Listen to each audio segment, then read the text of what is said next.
akhir tahun ini, awal tahun, sampai 5 tahun ke depan itu inflasi. Kenapa? Pajak naik, undang-undang baru sudah disahkan perpajaan. Shalom saudara, pada saat ini kita akan berbincang-bincang dengan Pastor Daud Tony, dan percayalah pada momen ini kita semua pasti akan diberkati dengan luar biasa. Dan saya sangat yakin sekali pada momen ini terimalah impartasi dari apa yang ingin Tuhan sampaikan kepada hati Anda, dan Tuhan ingin berbicara untuk saudara bagi masa depan saudara. Dan percayalah kita semua melalui impartasi yang akan kita bawakan pada momen ini, kita semua akan diberkati dengan luar biasa. Haleluya. Dan pada momen ini kita sudah bersama dengan Pastor Daud Tony, dan beliau adalah seorang duta Kristus yang sangat dahsyat dan dipakai Tuhan dengan sangat luar biasa. Oke, kita sama dulu. Shalom Pastor Daud Tony, apa kabar? Shalom Pastor Billy. Ada di mana sekarang Pastor Daud? Ada di kota Solo, ada di Solo. Iya gini Pastor Daud, kan kita ini mau mengakhiri di tahun 2021 dan kita akan memasuki 22 ini. Nah ini sudah bulan November ya. Nah kira-kira Pastor Daud Tony memasuki tahun 2022, apa saja nih yang perlu kita persiapkan sebagai anak Tuhan atau sebagai duta Kristus? Silakan Pastor Daud. Kita berdoa terlebih dulu ya. Oke siap. Aku mohon kekuatan Elohim bekerja, kuasa Elohim bekerja. Aku percaya Bapa Yahweh melawat kami secara pribadi, dan kehendak Yahweh ada dalam hidup kami. Bebaskan kami dari yang jahat, bebaskan dari kegelapan. Kuasa Yesus, Yeshua HaMashiach menyertai kami semua. Kekuatan Elohim ada beserta kami semua. Roh suci ada dalam hidup kami. Demi nama Yeshua HaMashiach. Amin. Amin. Luar biasa. Nah, kita akan melihat sebentar lagi tahun 2022. Dari waktu saya berdoa, Tuhan memberi saya suatu petunjuk. Dan waktu itu jelas sekali bahwa selama 5 tahun Indonesia akan mengalami inflasi. Nah, dimulai tahun ini 2022, tahun ini, akhir tahun ini menuju tahun 2022, 5 tahun ke depan. Jadi sampai 2026. Jadi akan ada inflasi. Barang-barang pada naik semua begitu kira-kira. Nah, dari tahun depan inflasinya terjadi dan barang-barang akan naik. Yang tidak naik adalah harga diri. Nah, itu. Harga diri nggak boleh naik ya, harus tetap rendah hati begitu ya. Nah, kenapa bisa naik? Nah, karena tahun depan sudah berlaku pajak yang baru. Itu juga mempengaruhi inflasi. Wow, siap. Ya, dengan pajak itu baru. Ya, artinya undang-undang pajak yang baru, HPP. Oh, oke. Nah, undang-undang pajak yang baru disahkan itu tahun depan berlaku. Otomatis itu akan barang-barang itu naik. Nah, inflasi itu diperlukan, Pastor Billy. Ya, oke, siap. Tetapi harus terkendali. Kenapa? Kalau tidak inflasi, ekonomi tidak bergerak. Wah, iya benar juga. Jadi ya. inflasi itu juga diperlukan. Nah, yang penting itu terkendali. Mari kita berdoa supaya inflasi Indonesia itu bisa terkendali gitu. Nah, jadi akhir tahun ini, awal tahun sampai 5 tahun ke depan itu inflasi. Kenapa? Pajak naik, undang-undang baru sudah disahkan perpajaan. Nomor 1 itu. Kedua, yaitu kondisi ekonomi dunia. Nah, kalau kita perhatikan, hampir seluruh dunia inflasi. Amerika aja nyetak uang banyak sekali. Nah, bahkan inflasinya sampai 6%, itu Amerika. Nah, jadi saran saya untuk saudara-saudara yang utang bank, segera diberesin utang banknya. Nah, kalau belum bayar lunas utang bank, jangan nambah utang. Nah, kenapa? Jadi gini, Pastor Billy. Dalam sejarah Indonesia berdiri, bunga bank paling rendah tahun ini. Oh, tahun 2021 ini. Iya, bunga paling rendah. Oh. Yang jadi pertanyaan, kalau suku bunga The Fed dinaikkan di Amerika, otomatis semua akan naik suku bunga. Hmm. Dan itu nanti bisa terjadi di kuartal kedua, yaitu bulan Juni-Juli. Tahun 2022 nanti ya.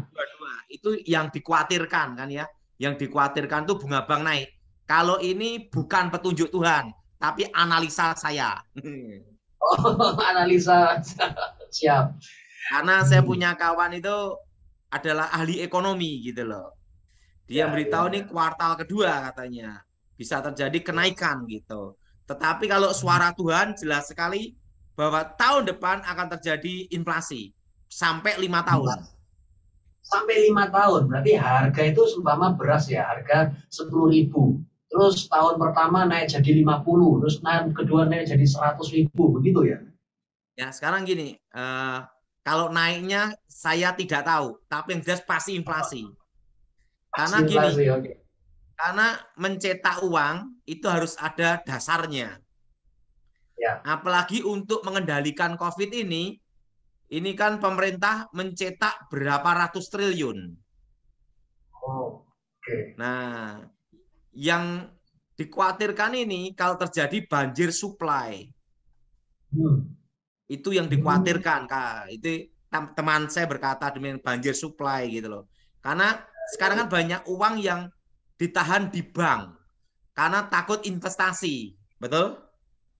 Nah, Nah, begitu COVID Corona ini selesai, yang dikhawatirkan tuh uang itu yang di pasar sama yang di hmm. bank keluar sama-sama terjadi oversupply. Oh, banjir langsung ya. Nah, tetapi ingat kita berdoa supaya terkendali. Nah, Oh, itu pokoknya kalau selama 5 tahun akan terjadi inflasi itu. 5 tahun. Nah, sebagai kita, kalau sebagai orang yang bisnisnya UMKM gitu ya. Nah, kalau nggak salah ada orang yang menyarankan lebih baik jangan pegang uang. Biarlah uang itu langsung dilemparkan jadi barang. Supaya nanti ketika inflasi itu pada naik, sehingga kita nggak ketinggalan sama inflasi, tapi bisa mengikuti. Nah, itu kira-kira uang itu dijadikan apa baiknya gitu, yang terbaik? Ini, kalau kita pegang rupiah secukupnya, karena kita di Oh, Indonesia transaksi semua rupiah. ya, benar. Nah, jadi pegang uang secukupnya kira-kira untuk bertahan 2 atau 3 tahun. Oh, Nah, siap. sebagian diinvestasikan ke real, jangan yang non real. Kayak kripto itu Oh, jangan. oh, siap. Karena apa? Itu kan tidak ada dasarnya gitu loh untuk di Indonesia. Ya, benar-benar. Bitcoin itu tidak ada dasarnya di Indonesia. Kita hidup di Hmm. Indonesia, bukan di Amerika gitu loh. Setuju, Jadi setuju, kalau di siap. Indonesia ini dalam urusan bisnis 1+1 2, tidak bisa 1+1 20, tidak bisa. Wow. Karena di Wah, Indonesia ini ini harus hmm. real, bukan non real. Nah, Yang real itu semacamnya contohnya seperti apa kira-kira? misalnya kita investasi emas, real kan emas. Kedua, Ada tanah, wujudnya. itu real tanah. Ketiga, kayu, real kayu. Oh, Aluminium, besi, real. Jadi kalau saudara bisnis, semua harus yang real semua. yang nyata begitu Yang ya, nyata. berarti ya. Bukan hanya sekedar kertas. Wow. Karena untuk menghadapi inflasi itu dan dalam kondisi ketidakpastian karena corona ini, itu saudara harus betul-betul yang nyata, real. Tidak bisa hanya dengan awang-awang angin surga. Wow. Nah, Baik, menurut baik, Pastor siap. Billy gimana? Saya sangat setuju sekali. Kalau saya ini sukanya itu binatang. Saya suka burung. Nah, Nah, itu kalau ada duit real. itu ya waktu itu real ya. Dan puji syukur itu burung harganya semama ya waktu itu harganya 10 juta. Saya lihat ternyata inflasi itu burungnya sampai berubah jadi 20 juta. Berarti kan ada pegang uang nilainya turun, tapi kalau dilemparkan jadi barang naik. Ya benar juga ini. Berarti selama 5 tahun ke depan kita mesti membuang uang ya kalau gitu ya berarti ya. Dalam hal ini membuang uangnya tidak boleh ngawur. Setuju sekali. Harus ada namanya investasi jangka panjang. Ya, setuju. Siap. Kalau saya kan dari dulu tanah. Kedua kayu. Nah, kayu itu yang bagus apa? Kayu jati. Nah, itu. Perak nyata. Jadi kita tidak bisa bisnis yang berdasarkan angin surga hanya kertas doang. Tidak bisa. Untuk di Indonesia. Ya. Ini untuk ekonomi ya bisnis. Ya. Benar. Nah, dan misalnya kalau bisnis itu ya, jangan mengharapkan untung janji-janji bunga yang nanti dapat keuntungan yang besar.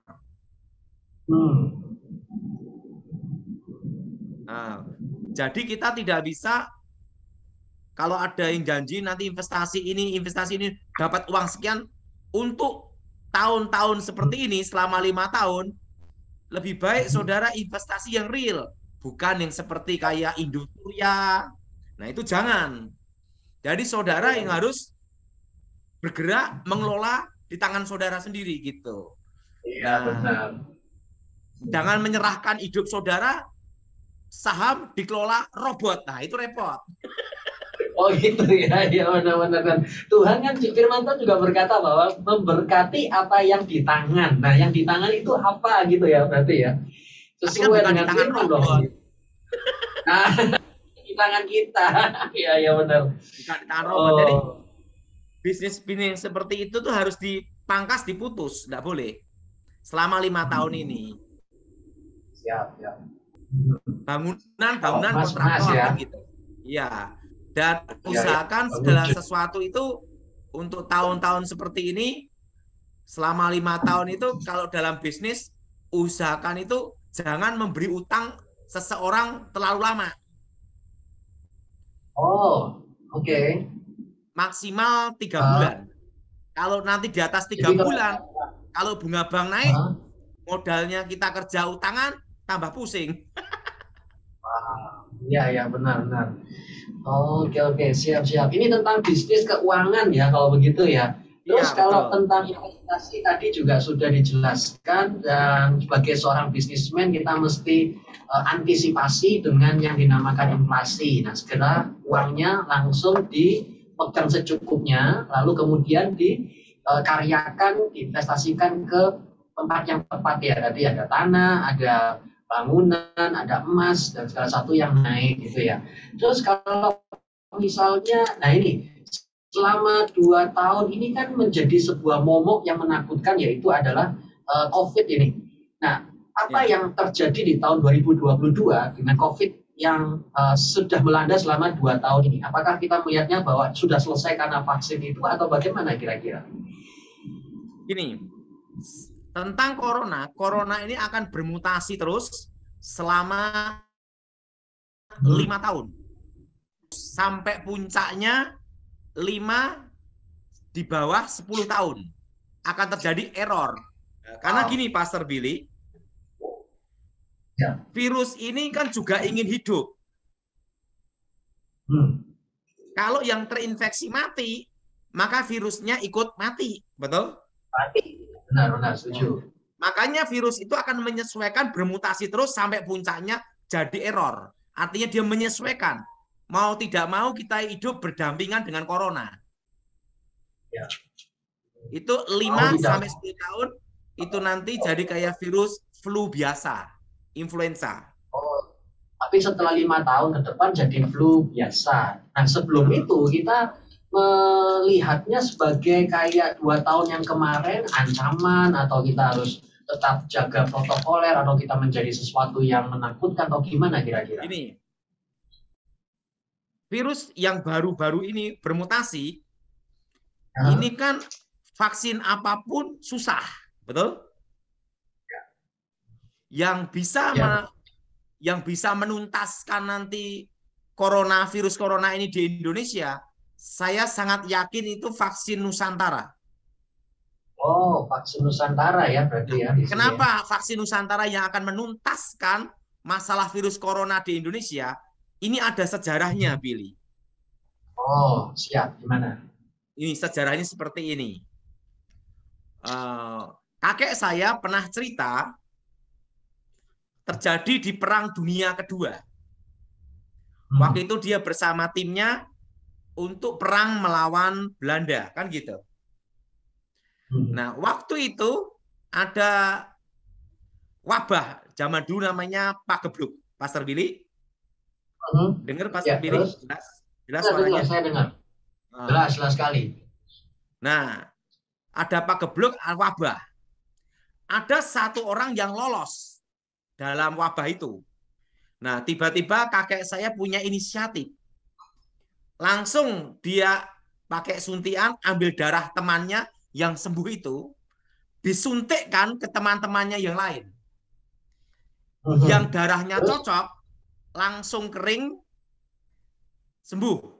Dan seketika meningkat antibodinya, langsung normal. Sedangkan yang darahnya tidak cocok, demam panas 2 hari, lolos semua. Dan yang kena wabah itu lolos hidup semua. Wow, mantap ya. Dan waktu itu kakek saya berkata, nanti di masa depan, kalau terjadi suatu pagebluk, wabah, untuk cara menghadapinya, cara seperti ini, dia bilang gitu. Jadi darah yang sembuh itu ditusukkan ke temannya. Dia cerita gitu. Pokoknya nanti di masa depan, kalau ada wabah pagebluk, lakukan seperti itu. Yaitu darah manusia dengan darah manusia. Tidak bisa dengan kambing atau ayam. Karena gennya beda. Benar. Nah, suatu kali waktu zamannya Pak SBY, saya kan diminta sama Jenderal Pramono Ediwibowo untuk menjaga Presiden. Pak SBY dan Ibu Ani. Saya diminta untuk tugas itu sama Ibu tidak lama, hanya 2004 sampai 2014. Berapa tahun Pastor Billy? Ya, terus 10 tahun kan? Nah, 2004 sampai 2014. Tahun kira-kira itu 2009 lah ya, 2009 atau 2000 berapa lupa saya. Suatu kali Pramono Ediwibowo nugaskan saya membawa sebuah map. Waktu itu diserahkan map itu sama ajudan namanya Obay. Waktu itu Jenderal Pramono Ediwibowo perintahkan sebagai Danjen Kopassus, Komandan Jenderal Pasukan Khusus. Pak Daud, siap. Cek orang ini pangkatnya Letnan Kolonel. Nah, pangkatnya Letnan Kolonel. Waktu itu siap Jenderal gitu. Nah, waktu itu saya disuruh membentuk tim khusus untuk menyelidiki Letkol ini. Karena Letkol ini akan mengecek dan memeriksa kesehatan Presiden. Jadi intinya saya diminta screening dulu. Tahu maksudnya Pastor Billy? Ya, terus. Mantap. Jadi saya diminta untuk screening dulu untuk mengecek keberadaan Letnan Kolonel ini. Nah, setelah itu saya cek semua, namanya Dokter Terawan. Oh, dari situ ya. Pangkatnya Letnan Kolonel. Wow. Nah, waktu itu Pak Edi perintahkan saya, langsung saya selidiki semuanya. Nah, itu tahun 2000 berapa lupa, kan udah lama ya, Pastor Billy. 2009 apa 2008 lupa saya. Pokoknya saya suruh ngecek Letnan Kolonel. Nah, setelah itu saya cek semuanya. Saya ngomong sama Jenderal Ediwibowo, siap, clear. Daud, doa dulu di Terawang, dicek yang benar. Siap, Jenderal. Saya ngecek sampai 2 kali. Karena ini untuk Presiden, Pastor Billy. Iya, ya benar. Begitu aman selesai semua, Pak Ediwibowo ngomong, lanjut. Baru Letnan Kolonel ini bisa ke SBY. Untuk dicek, dipercaya untuk kesehatan. Nah, setelah itu 2014 saya kan sudah tidak lagi. Saya hanya dapat berita, oh sekarang jadi ada namanya menemukan DSA, menemukan macam-macam lah gitu. Nah, Ya. pada waktu corona itu tahun 2020 ya, Ya. itu kan 2020 itu. Tuhan itu memberitahu saya sejak tahun 2014 bahwa nanti akan terjadi krisis ekonomi. Anginnya datang 18, 19, badainya 2020 menuju tahun 2023. Setitik terang datang. Jadi setitik terang atas Indonesia itu 2023. Dan nanti Oh, kita oke. semua belajar normal itu 2022.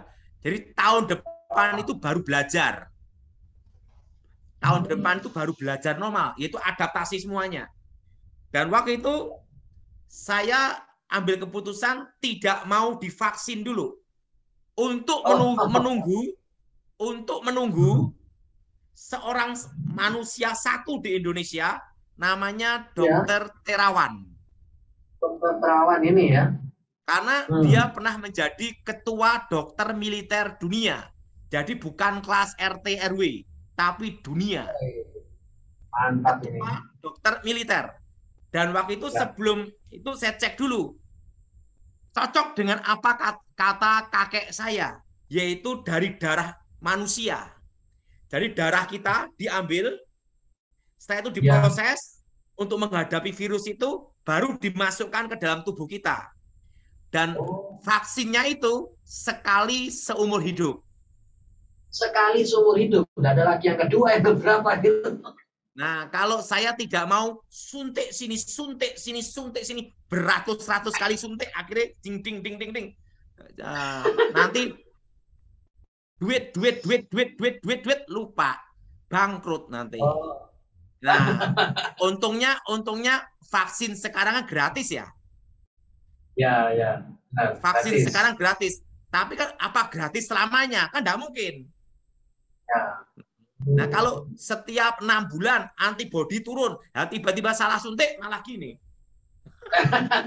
Malah konslet tadi ya. Ya, saya tidak mau suntik anak itu berkali-kali suntik tidak mau. Saya hanya Ya. ingat pesan kakek saya untuk menghadapi wabah pagebluk. Nah, harus Ya. dengan darah manusia. Nah, Benar, saya benar. cocok begitu lihat dokter Terawan ini darah manusia, dan apalagi dari darah kita sendiri dimasukkan, itu lebih sempurna lagi. Saya cerita Wah. sama dokter Terawan tentang kakek saya. Dokter Terawan berkata, kakek kamu itu jenius. Tetapi di Wah. zamannya dia bisa punya inisiatif seperti itu. Nah, coba kita tayangkan tentang vaksin Nusantara. Ya. Coba. Oh, nah, vaksin Nusantara itu yang dimaksudkan seperti apa? Sehingga sepertinya waktu itu kita dengar ada satu dampak yang sangat bagus sekali ya mengenai hal itu. Kalau misal Betul, mengenai tahun 2022, apakah ada dampaknya bagi COVID ini kira-kira? untuk menyelesaikan COVID ini di Indonesia itu vaksin Nusantara. Oh, Karena, jadi karena vaksin vaksin-vaksin Nusantara. yang lain menghadapi virus mutasi baru itu kan Ya. jauh tertinggal. Oh, nggak Misalnya bisa pegang ya? vaksin yang Oke. sekarang itu kan virus Wuhan awal. Dan sekarang udah sampai Delta plus, MU macam-macam. Benar itu. Ya, ibaratnya dulu disiapkan jaring untuk Ya, nangkap yang namanya itu kucing. Nah, ya. jaringnya tetap kucing, tetapi ingat, kucingnya jadi macan. Oh, berubah jadi macan itu. Jaringnya, Nah, jaring harus kucing. jaringnya harus beda. Jaringnya harus bukan kucing lagi, harus jaring macan. Ya, benar, Nah, benar, benar. jadi untuk menghadapi mutasi-mutasi baru ini harus teknologi Mhm. yang canggih, namanya dendritic cell gitu. Makanya Oh, saya dari ini situ. karena pengalaman dari kakek saya pada waktu Perang Dunia Kedua. Nah, di Hmm. situ saya sangat yakin. Nah, bisa ditayangkan Pastor Willy? Oke, ini ada video ya, video yang Ya, tentang vaksin nih. Coba kita akan putar. Dan dari situ penjelasannya akan semakin lebih jelas dan dampaknya akan semakin luar biasa bagi kita. Oke, kita akan cek dulu. Dan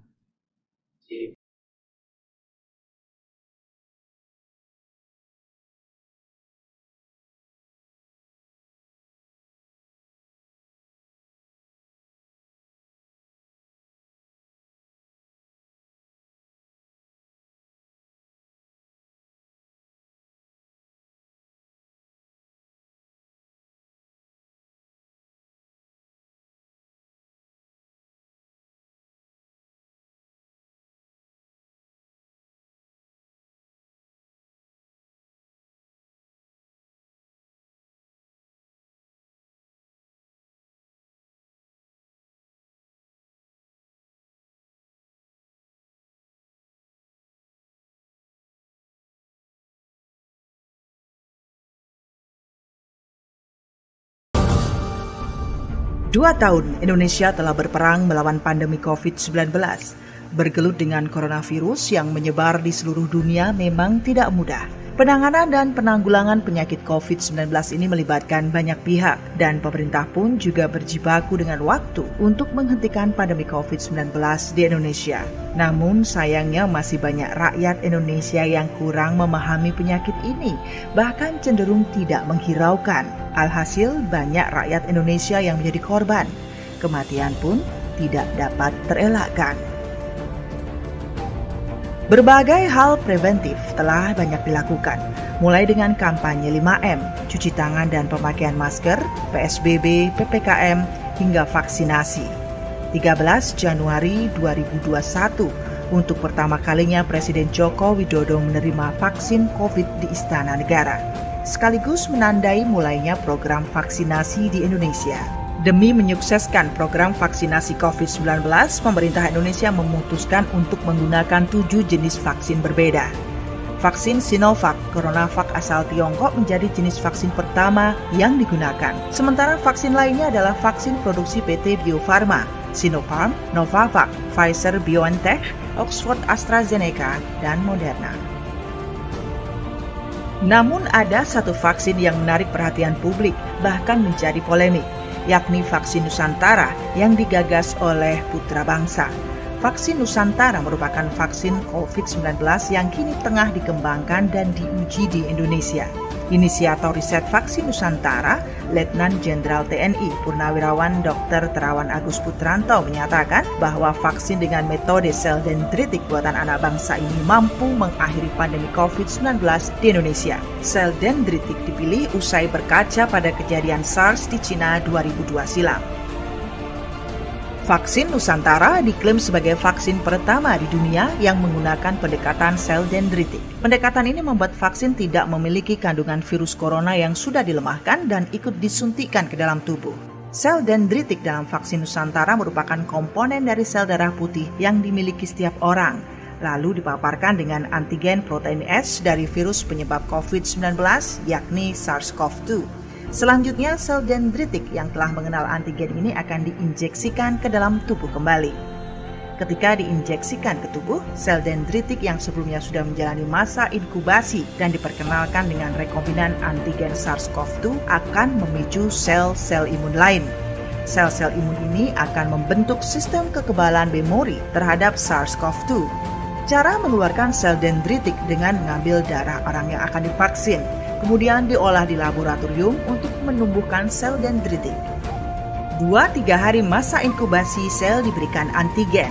Antigen ini tidak disuntikan ke tubuh, tetapi diberikan langsung ke sel dendritik di laboratorium. Vaksin Nusantara hanya perlu 8 hari untuk mencampurkan komponen antigen beragam varian baru. Setelah sel tumbuh, baru kemudian disuntikkan kembali kepada tubuh yang sama. Vaksin lainnya, seperti vaksin Sinovac, Pfizer, AstraZeneca, mengandalkan sel dendritik yang sudah ada di dalam tubuh manusia. Sementara vaksin Nusantara mengeluarkan sel dendritik dari dalam tubuh, lalu diinjeksikan kembali dalam tubuh.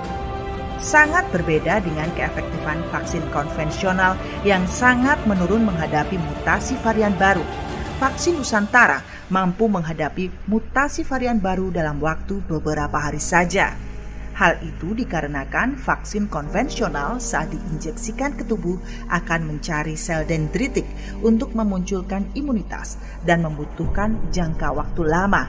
Sedangkan vaksin Nusantara yang berbasis dendritik sel akan langsung aktif saat diinjeksikan, sehingga sangat menaikkan imunitas dan antibodi tubuh.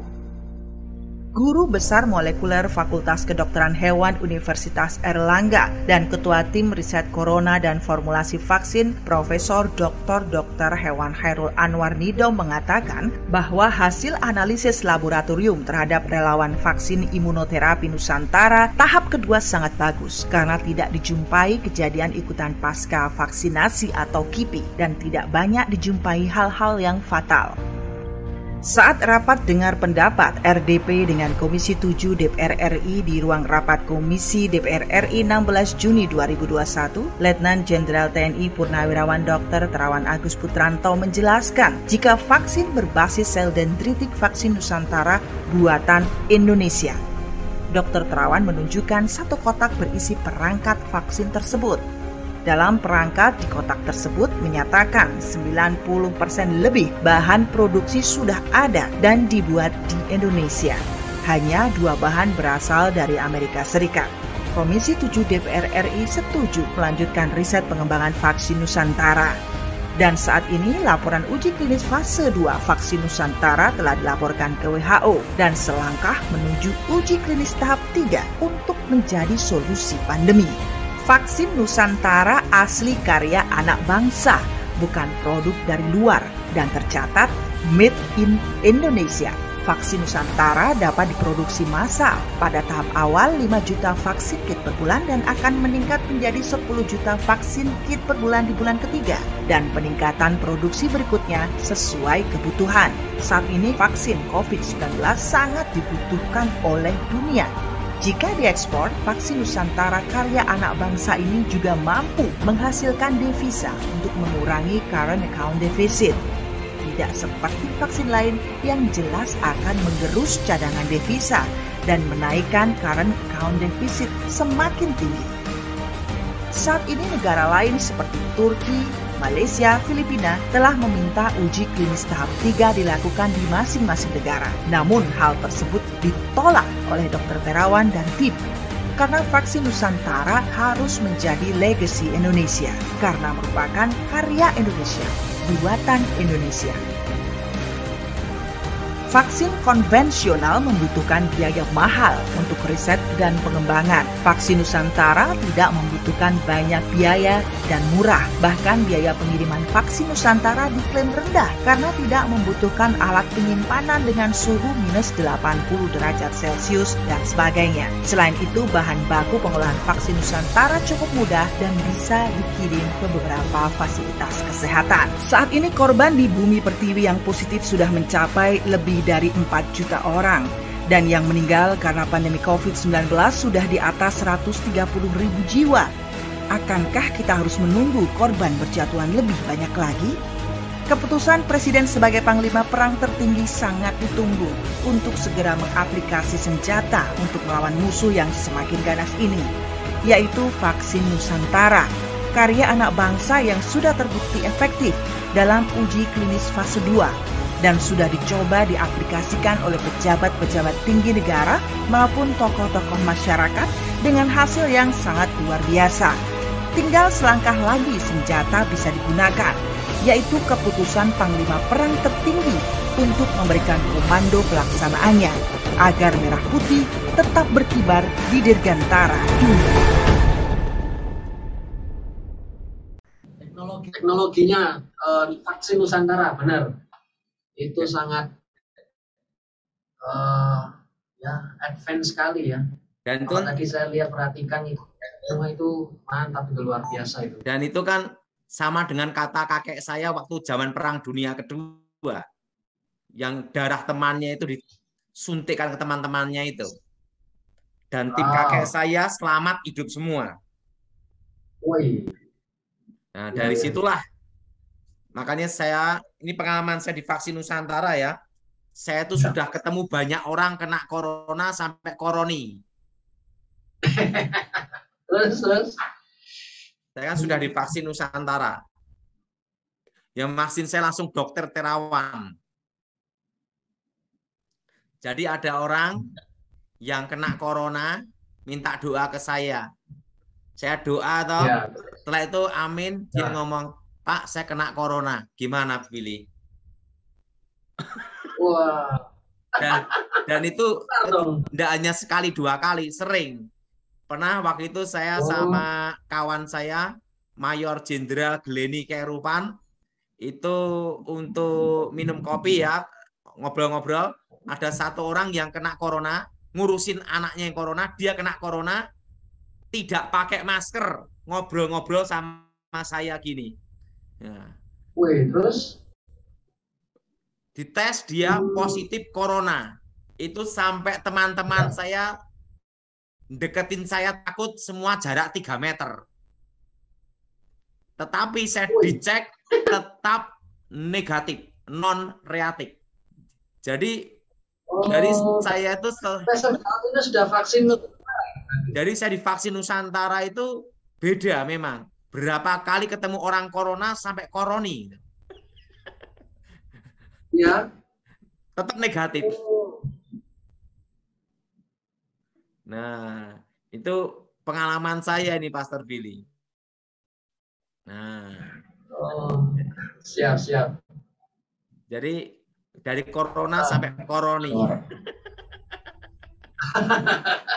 Jadi ya sudah, ini berarti sudah divaksin Nusantara dan ternyata menjadi solusi begitu ya? Ya, sekali seumur hidup. Hidup ya, benar. Nah ini kalau misalnya orang yang lain ini tertarik untuk bisa divaksin, ini cara untuk bisa mendapatkannya bagaimana kira-kira? Makanya semua berdoa untuk Presiden Jokowi Widodo supaya digerakkan hatinya, diberi kekuatan untuk menyatakan untuk seluruh Indonesia. Jadi tergantung doa-doa kita ini untuk Bapak Presiden. Doa kita ya, supaya menjadi solusi bagi bangsa kita tercinta, dibebaskan dan dilepaskan dari wabah corona, COVID ini ya. Karena gini Pastor Billy, 2022 Siap. kita belajar normal, adaptasi, dan inflasi selama 5 tahun. Ya. Terus? Nah, setelah itu 2023 setitik terang datang, setitik harapan. Setitik terang. Oke. Terus? Setelah itu pulihnya Indonesia 2035. 2035 ya baru pulih. Pulih apa? Pulih ekonomi. Dari segi kesehatan. Pulih ekonomi. Pulih masalah tentang corona, tentang wabah itu 2035. 2035 ya. Nah, dan saya tuh selama corona itu untuk meningkatkan daya tahan tubuh, setiap hari jalan kaki dan minum jambu biji di jus. Jambu biji. Jambu biji di jus sama makan pisang setiap hari. Tahu enggak kenapa saya makan pisang?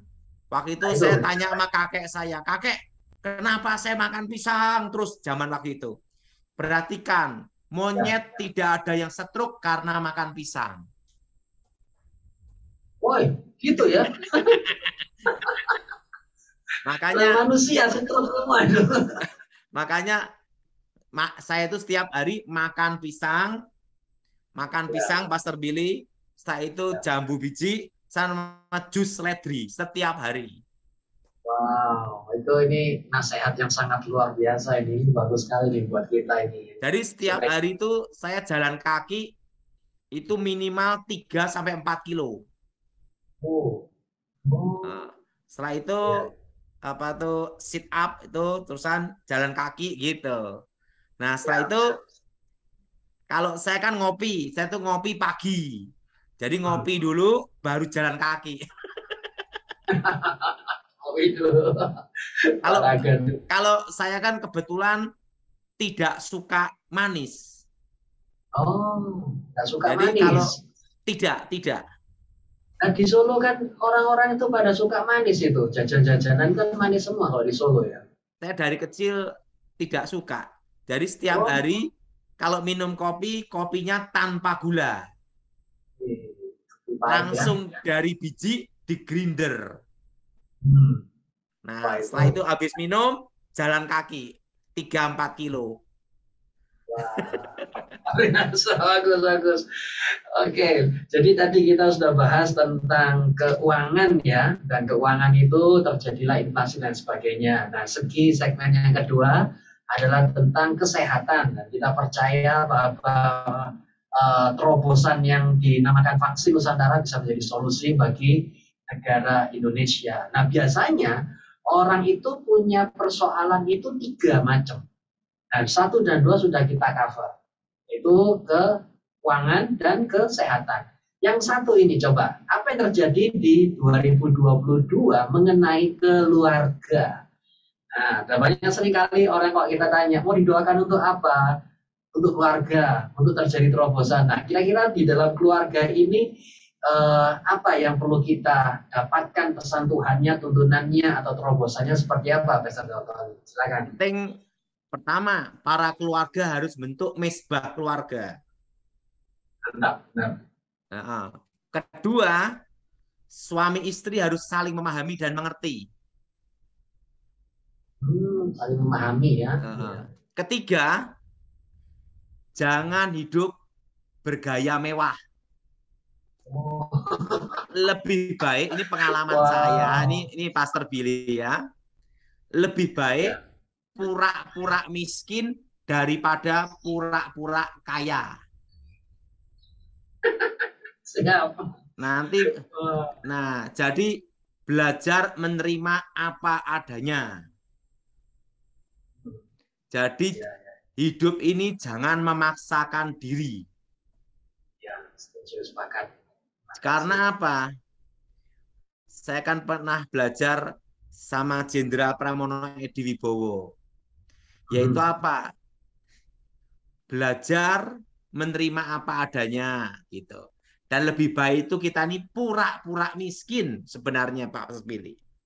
Ya. Nah, kalau pura-pura kaya langsung dikasih surat pajak.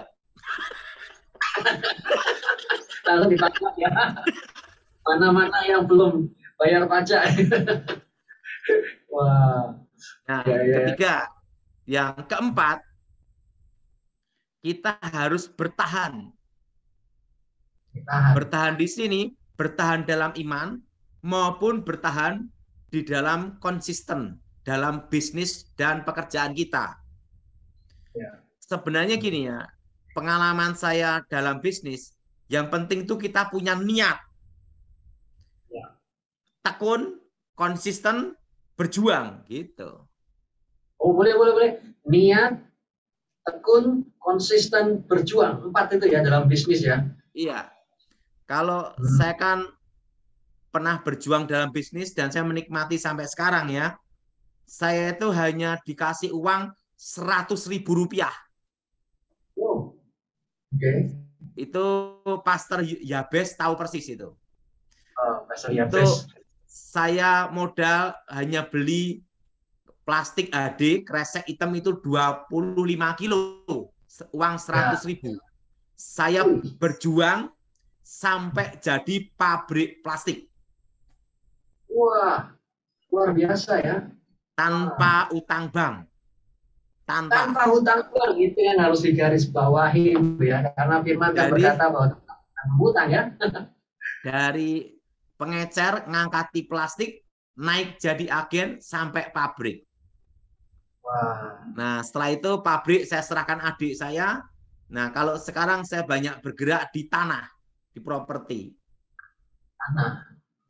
Beli tanah, jual tanah, atau bangun bangunan? Saya diberkati Tuhan, beli tanah, saya itu dibikin ruko atau rumah.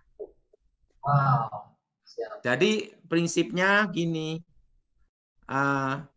jual tanah 1, beli 3. Jual tanah 1, beli 3. Oh. Jadi misalnya gini, kalau kita beli tanah, itu jangan yang hektaran. jualnya susah, cari lawannya susah. Ya. Jadi saya tuh beli tanah pinggir jalan di bawah 2000 meter. Pinggir Terus? jalan 2 mobil lewat.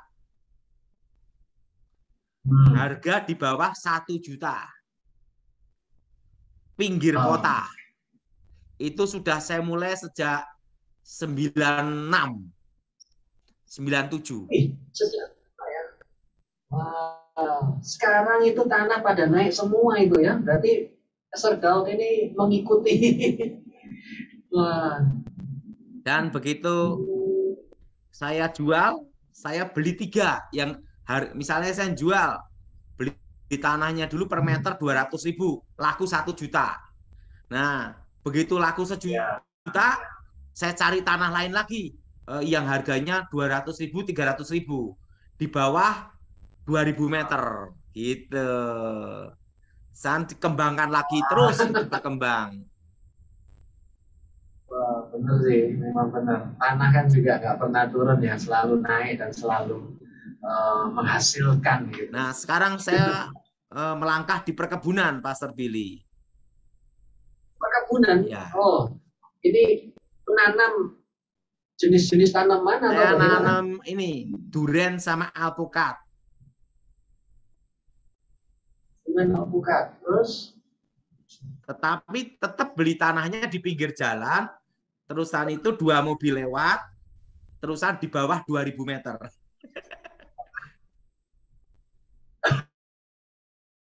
Sesuai dengan prinsip yang pertama tadi ya, ya. Tidak hektaran. Prinsip yang pertama itu yang kalau digabung jadi 1, kira-kira 2,5 hektar. Ini pasti banyak semakin lama semakin sukses dan berhasil ini karena memang mengikuti langkah yang benar. Dan saya juga pelihara sapi. Sapi ditaruh di kebun itu, pinggir jalan tadi itu juga. Iya, untuk pupuknya, untuk pupuk kebun. Oh. Kebun, ya. Siap. Terima kasih. Terus, oke, sudah 3 dan itu kiat-kiat sukses dan percaya bahwa di tahun 2022 ya, kita masuki dengan bersama dengan Kristus dan kita semua pasti mengalami tuntunan yang luar biasa. Wah, ini terima kasih sekali ini. Dan mungkin ada satu kalimat gitu, pesan yang paling penting kita akhiri pada malam hari ini. Ini sudah lebih 1 jam. Dan dari Pastor Daud, yang satu kalimat ada apa? Satu kata-kata dari guru saya sebelum bertobat, ya, yang sampai sekarang teringat dalam hidup saya, Pastor Billy. Ya. Senjata yang terhebat itu bukan di tanganmu. Senjata yang terhebat itu bukan di tanganmu. Tetapi senjata yang terhebat adalah di hatimu. Di hati. Yaitu apa? Di mana itu adalah pengharapanmu, tidak menyerah dalam situasi apapun, tetap punya pengharapan saat dalam kondisi kritis apapun, dan punya keteguhan, kekuatan untuk menghadapi semua persoalan, tidak menyerah pada situasi dan keadaan apapun juga. Itulah kekuatan hati. Senjata yang terhebat. Mantap. Wah, keren sekali. Jadi mantap, guru saya ngomong, senjata yang terhebat bukan di tangan, tapi di hatimu. Yaitu apa? Pengharapanmu.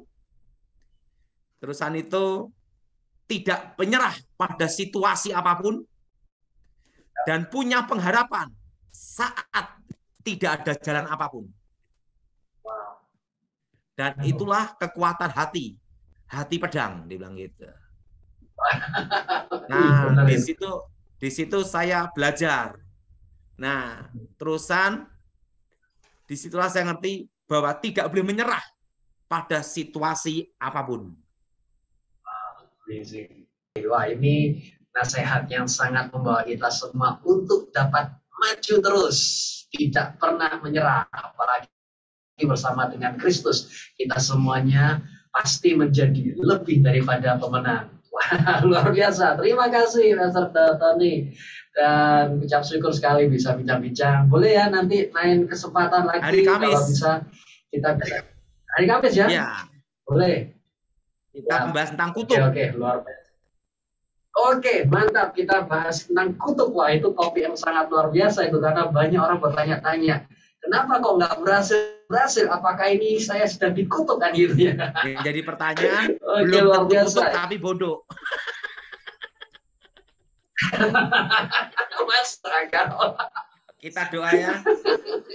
Wah, Mas Raka. Kita Ya, ya. doa. Oke, terima kasih Pastor Tony. Tuhan Yesus berkati ya. Bless you. Luar biasa saudara, kita baru saja berbincang-bincang dengan Pastor Daud Tony dan sangat dahsyat sekali nasihat dan pesan Tuhan yang telah disampaikan terutama dalam 3 hal tadi yaitu keuangan ya dan kesehatan, kemudian juga keluarga. Dan percayalah bahwa melalui message impartasi itu dan tuntunan Tuhan kita semua dapat hidup di tahun 2022 dengan benar sesuai dengan anugerah Tuhan yang membawa kita dari kemuliaan menuju pada kemuliaan. Dan terima kasih sudah menyaksikan dari awal hingga akhir dan berharap bahwa tayangan ini dapat menjadi suatu terobosan dalam kehidupan saudara. Dan jikalau saudara menikmati atau mengikuti daripada semua impartasi, jangan dinikmati sendiri. Silakan untuk dibagikan kepada yang lain juga. Dan jangan lupa untuk subscribe. Ingat, like, subscribe, dan share video ini. Saya percaya mungkin bagi kita, kita melihat bahwa ini telah menjadi berkat. Tapi bagi orang lain, ternyata ini menjadi jawaban doa bagi orang itu. Siapa tahu, who knows, right? Oleh sebab itu, mari sama-sama kita terus menjadi berkat bagi siapapun yang Tuhan suruh kita untuk jadi berkat bagi mereka. Haleluya, terima kasih dan sampai jumpa. Yesus Masiah, bless you.